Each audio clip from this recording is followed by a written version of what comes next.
Hey guys, so today we're going to look at one of my interactive lessons you can find on my site, and it's a Hardy-Weinberg and chi-squared. So this is following on from when we talked about dihybrid crosses, then linked genes, and how we can use chi-square to work out whether or not a gene is linked or if they were inherited separately, the characteristics. So we can also use it in conjunction with Hardy-Weinberg. Now, Hardy-Weinberg is a model that when we say that there is no evolution occurring, then we are able to use these equations to figure out what the genotype frequencies in the population are. So, for example, in a simple Punnett square, we have our homozygous dominant individual, and then that's represented by p squared in our equation. There are two heterozygous individuals, so we have 2pq in our equation, and there are homozygous recessive individual is q squared. Now, of course, like we know, when you're looking at individuals within a population, the homozygous the homozygous recessive individual is the one that we're actually able to physically see, and we can identify. Like if you're expressing the dominant trait, you could be heterozygous or you could be homozygous dominant. We don't know. So we work backwards from the homozygous recessive individual whenever we're solving Hardy-Weinberg problems. There's actually two equations. There's p plus q equals 1 and 2 p squared plus 2pq plus q squared equals 1. So almost every exam question follows the same path. Count the recessive phenotype, take the square root, subtract from 1, then build whatever the question asked for. And we're going to look at how this might look. And for an example, there's a nice little slider here. So this here represents Q. And if we change the amount of individuals in the population that show Q, we can see how it affects the homozygous dominant, the heterozygous, and the homozygous recessive individuals. Of course, if you're increasing Q, which is the amount of the incidences of the recessive allele, then it's going to go like this. And it's worth pointing out that when we think about Q in this equation here, we're counting like both of the alleles that an individual has. So if someone's homozygous recessive, they have two copies of that recessive gene. And then that is represented in here, both copies. And then like a heterozygous individual would contribute 1p and 1q, and that all adds up to 1. So you're always typically going to calculate and get given q squared. We work backwards from that. So if we're told there's 10 homozygous recessive individuals in a population, we can work from that to figure out what q is. So we do 10 square root of 10.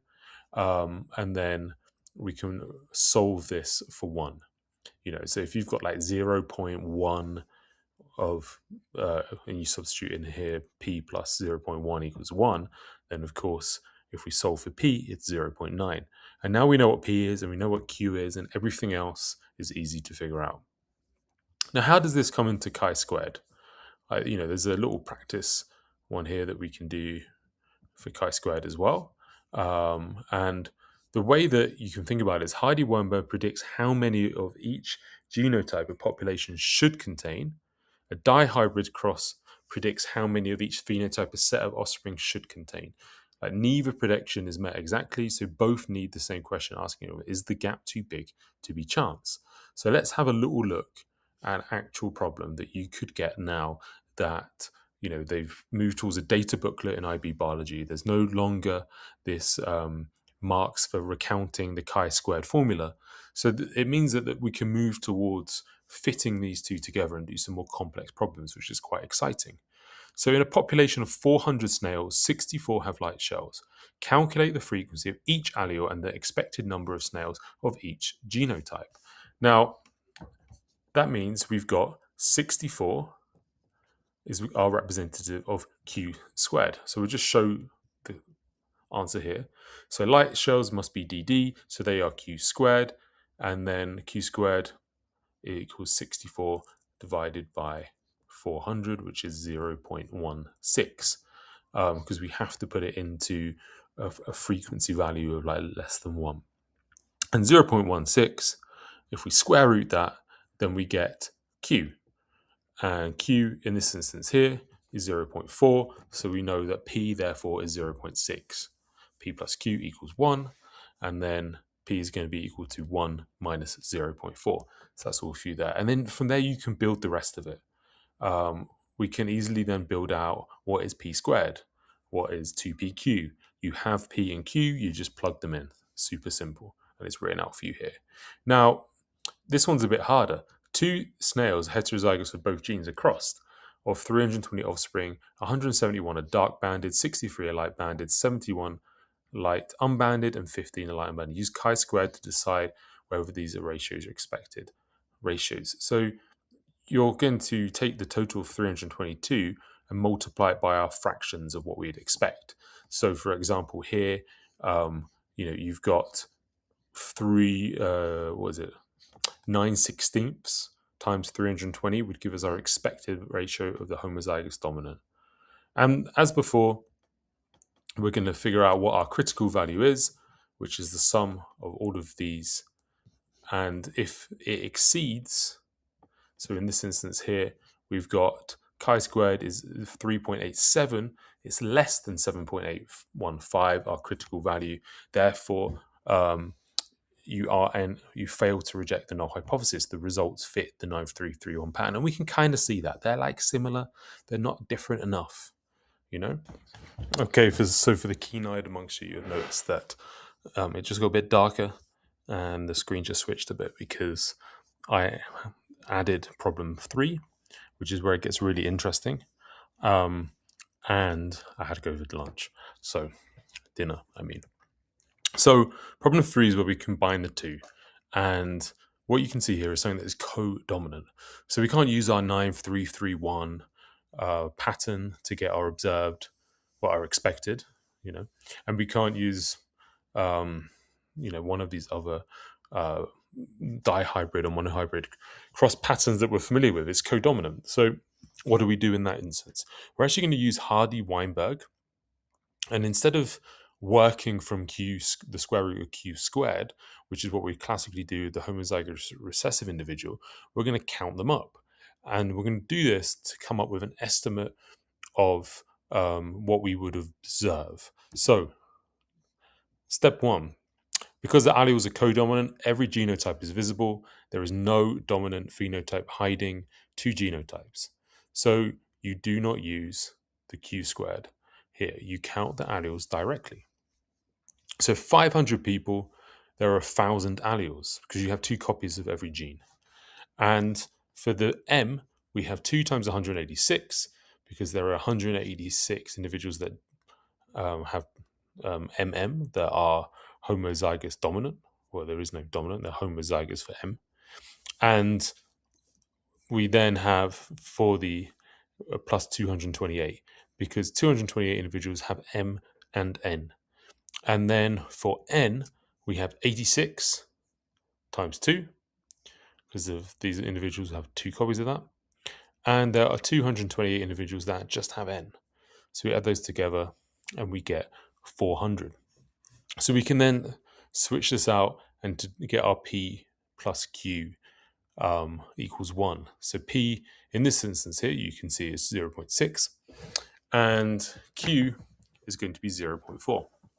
Now, we can then plug that into our other Hardy-Weinberg equation and we can get our expected ratios. So here's our observed, here are our expected, and then we can work out our chi-squared value.